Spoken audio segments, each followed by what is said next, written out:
So, wow, here I am with Melissa Ross. Hi. In her studio. Oh, my Lord. So this is, I hear you on the radio and you always imagine, you have your own visualization. Right, of what people look like. Oh, yeah, what you look like, what the guests look like, and what the studio looks like. I love it. It has a New York feel, West Side. Yeah. That's kind of, that's good. That's good. Yeah. I'm glad you feel that it's that way. Yeah, I grew up in New York City. So I thank you so much for being on the show. Sure. And I know the audience is watching us here at the Corazon, and for you to be so kind to give us your time. So I just wanted to start where were you born? Where did you grow up? I was born in Denver, Colorado, outside of Denver. My dad went to the Air Force Academy, and after that, he was in Colorado for a while. It's in Colorado Springs. Okay. And so I was born in Colorado, even though I don't remember it at all. I was an Air Force brat. I grew up on a bunch of different military bases. Wow. As my dad was moved all over the country. So you were moving all over the United States? As a kid, and then we were transferred when I was still in elementary school to Wright-Patterson Air Force Base outside of Dayton, Ohio. Okay. And we ended up staying there. So that's really where I grew up, Dayton, Ohio. So when you think of the childhood that really stays continuous for a while, this is where you were. Yeah. Now, when you were in high school, did you gravitate to anything? Were you in the debate club? Or did you want to be the next Picasso? What was going on? I didn't want to be the next Picasso. At the time, I wanted to be the next Jessica Savage. Oh, wow. Because she was the only person that looked like me that was on the news at that time. All right. Okay. And there weren't a lot of female role models like that. She was one that I remember, although later, we learned she really wasn't the best role model. Yes. But she was still a trailblazer in television news for women. And so when I was in high school, I was one of the editors of the school paper, and I anchored our little closed circuit newscast that we had in our high school. And then I went to college to study journalism and communication. Wow. So you knew already journalism was pulling I think by the time I was in high school that I thought that's what I want to do. I'll be the next Lois Lane. I might meet Superman. Yeah, exactly. So that's cool. So then when you make your decision to go to college, what was the place you picked to go to college? I went to Northwestern University, which has a good journalism program. Good football game. They used to have a terrible football team, and now they actually kind of have a good one. They're competing, yes. When we were in college, we would go to games, and we would always lose the games, and we would chant this stuff like, "That's all right, that's okay, you're going to work for us someday." They had all these chants because our football team was just so bad. Yes.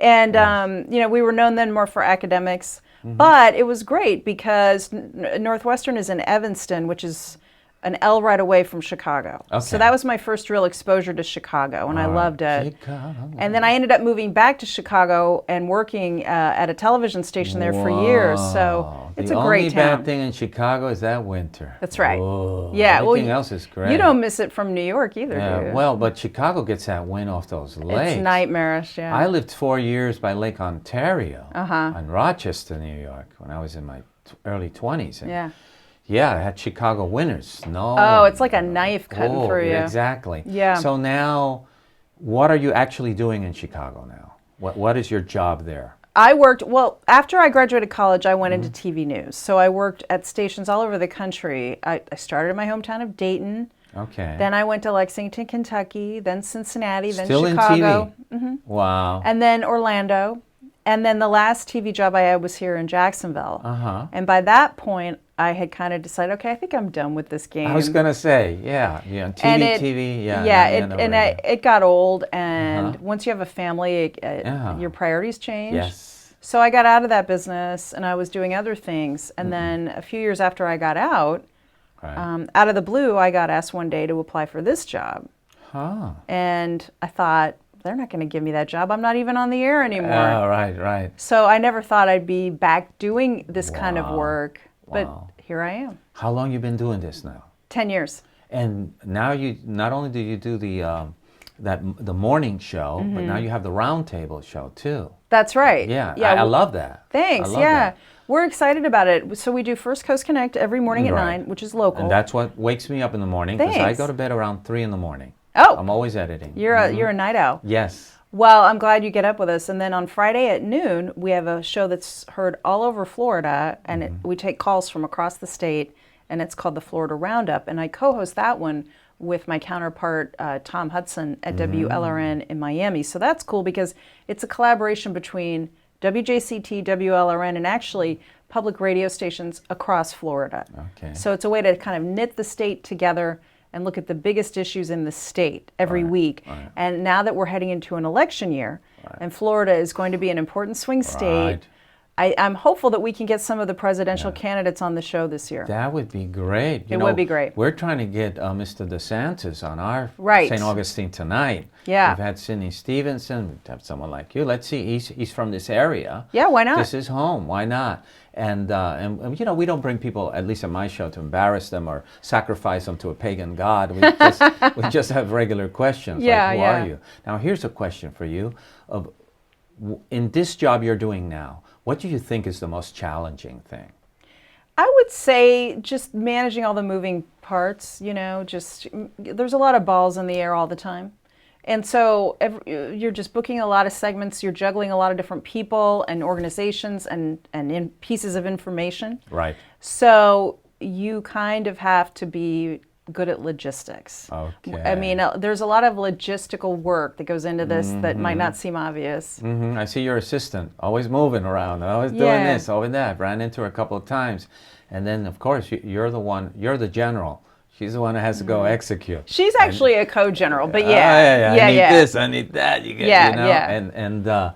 I was an actor, and I used to do screenings in New York and stuff like that. So logistics. Now, what do you think is the most rewarding thing that you just feel good about? It's just honestly the energy of all the people that you interact with.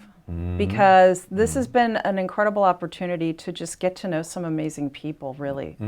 And in the 10 years I've been doing this work, I have met a huge range of fascinating and incredible people. Okay. And every day is different. Every day you get to meet somebody new. Yeah, put you on the spot. Who's the most interesting so far? Or at least some of them. What would you say? Sure. It's hard to name just one. Right. I'll tell you, though, I always come back to this one interview. Early in my tenure in this job, I interviewed a guy named Casey.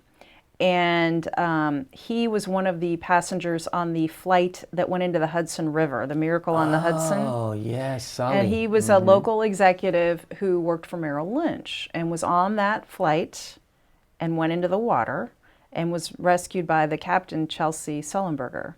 Wow. And he joined with some of the other passengers to write a book about their experiences called Miracle on the Hudson. And so one of the things I remember about that interview is that he was striking in the way he talked about how that experience completely changed not only his life, but the lives of everyone that survived. Wow. Because they felt as though they were completely different people after the crash than they were before. Right. And it was just so interesting to listen to him explain the journey that he had gone through in that experience. And it was just a reminder to me that you just can't take anything for granted in this life. Yes. You have to treasure every moment. Yes. Because that's interesting you say that, because after 9/11, so many people got divorced and so many people got married. That's right.